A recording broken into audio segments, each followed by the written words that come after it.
ರಾಜ್ಯದಲ್ಲಿ ಚಾಲೆಂಜ್ ಮತ್ತು resign politics ಸಿಕ್ಕಾಪಟ್ಟೆ ಜೋರಾಗಿದೆ. ಮೊನ್ನೆಯಷ್ಟೇ ಯತ್ನಾಳ್ ಮತ್ತು ಶಿವಾನಂದ ಪಾಟೀಲ್ ರಿಸೈನ್ ಫೈಟ್ ನಡೆದಿತ್ತು.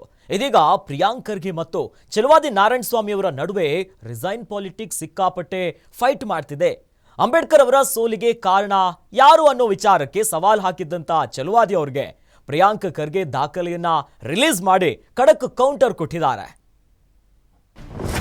ಪ್ರಿಯಾಂಕ್ ಖರ್ಗೆ ಛಲವಾದಿ ಮಧ್ಯೆ ರಿಸೈನ್ ಫೈಟ್. ಅಂಬೇಡ್ಕರ್ ದಾಖಲೆಗಳನ್ನಿಟ್ಟು ಬಿಜೆಪಿ ವಿರುದ್ಧ ಖರ್ಗೆ ಕಿಡಿ.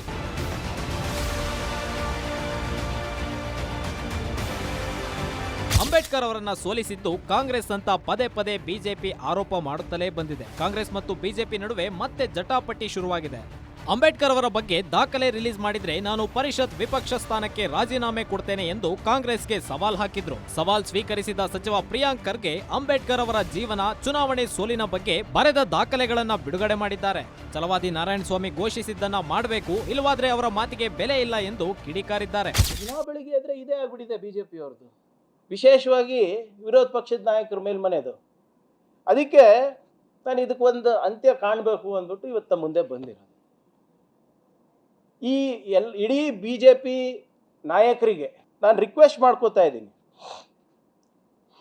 ಆದರೆ ತಾವು ಡೆಲ್ಲಿ ಪ್ರವಾಸ ಮಾಡಿ, ಅದ್ರ ಖರ್ಚು ವೆಚ್ಚ ಕಾಂಗ್ರೆಸ್ ಪಾರ್ಟಿನೇ ತಗೋತದೆ. ನಾವು we will sponsor Delhi trip. ಹೋಗಿ ಅಲ್ಲಿ ಒಂದು ಸಂಸ್ಥೆ ಇದೆ ಕೇಂದ್ರ ಸರ್ಕಾರದ್ದು, national archives of India, Janpath ರೋಡ್ನಲ್ಲಿ. ಇಲ್ಲಿ ಏನಂದರೆ ಎಲ್ಲ ನಮ್ಮ ಹಳೆ ದಾಖಲೆಗಳೆಲ್ಲನೂ ಕೂಡ ಡಿಜಿಟೈಸ್ ಆಗಿ ಇಟ್ಟಿದ್ದಾರೆ, ಅಥವಾ ದಾಖಲೆಗಳು ಮೂಲ ಪ್ರತಿಗಳು ಬೇಕಾದರೂ ಕೂಡ ಇಲ್ಲಿ ಸಿಗುತ್ತೆ. ಪ್ರಿಯಾಂಕ್ ಖರ್ಗೆ ದಾಖಲೆ ಬಿಡುಗಡೆ ಮಾಡಿದ ವಿಚಾರಕ್ಕೆ ಚಲವಾದಿ ನಾರಾಯಣಸ್ವಾಮಿ ರಿಯಾಕ್ಟ್ ಮಾಡಿದ್ದಾರೆ. ಪ್ರಿಯಾಂಕ್ ಖರ್ಗೆ, ಸಿದ್ದರಾಮಯ್ಯ ಎಲ್ಲರೂ ಈ ಆರೋಪ ಮಾಡಿದ್ರು. ಪ್ರಿಯಾಂಕ್ ಮಾತನ್ನ ಯಾರೂ ನಂಬಲ್ಲ, ಹಿಟ್ ಅಂಡ್ ರನ್ ಕೇಸ್ ಅದು. ಸಿಎಂ ಸಿದ್ದರಾಮಯ್ಯ ಅವರಿಗೆ ಸತ್ಯ ಗೊತ್ತಾಗಿ ಬಾಯಿ ಮುಚ್ಕೊಂಡ್ರು ಎಂದು ಕಿಡಿಕಾರಿದ್ದಾರೆ. ನೋಡಿ, ಈ ಪ್ರಿಯಾಂಕ ಮಾತನ್ನ ಯಾರೂ ನಂಬೋದು ಇಲ್ಲ, ಕೇಳೋದು ಇಲ್ಲ. ಯಾಕೆಂತಂದ್ರೆ ಅದೊಂದು ಹಿಟ್ ಅಂಡ್ ರನ್ ಕೇಸ್, ಅದು ಹಾಫ್ ಬೇಕಡ್ ಕೇಸ್ ಅದು. ಆದ್ರಿಂದ ಯಾರೂ ನಂಬೋದಿಲ್ಲ. ಮುಖ್ಯಮಂತ್ರಿ ಹೇಳಿದಾಗ ಯಾರೇ ಆಗಲಿ ಸೀರಿಯಸ್ ಆಗಿ ತಗೋತಾರೆ. ಅದಕ್ಕೆ ನಾನು ಚಾಲೆಂಜ್ ತಗೊಂಡೆ, ಅದೇನಾದರೂ ಸತ್ಯ ಆದರೆ ನಾನು ನನ್ನ ವಿರೋಧ ಪಕ್ಷದ ಸ್ಥಾನಕ್ಕೆ ರಾಜೀನಾಮೆ ಕೊಡ್ತೇನೆ, ಇಲ್ಲಾಂದ್ರೆ ನೀವು ಮುಖ್ಯಮಂತ್ರಿ ಸ್ಥಾನಕ್ಕೆ ರಾಜೀನಾಮೆ ಕೊಡ್ತೀರಾ ಅಂತ. ಒಂದು ದಿವಸ ಮಾತು ಬರಲಿಲ್ಲ ಅವ್ರಿಗೆ, ವಾಪಸ್ ಹೇಳಲಿ.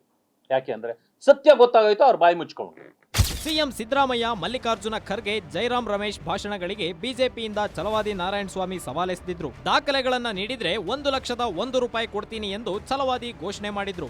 ಚಲವಾದಿ ಆರೋಪಕ್ಕೆ ಪ್ರಿಯಾಂಕ್ ಖರ್ಗೆ ದಾಖಲೆ ಬಿಡುಗಡೆ ಮಾಡಿ 4 ಜನರಿಗೆ 4 ಹಣ ಕೊಡಿ, ಸಿದ್ದರಾಮಯ್ಯ ಮಲ್ಲಿಕಾರ್ಜುನ ಖರ್ಗೆ ಕಾಲಿಗೆ ಬಿದ್ದು ರಾಜೀನಾಮೆ ಕೊಡಿ ಅಂತ ಪ್ರಿಯಾಂಕ್ ಖರ್ಗೆ ಪಟ್ಟು ಹಿಡಿದಿದ್ದಾರೆ. Durgesh Naik, political bureau, guarantee news, Bengaluru.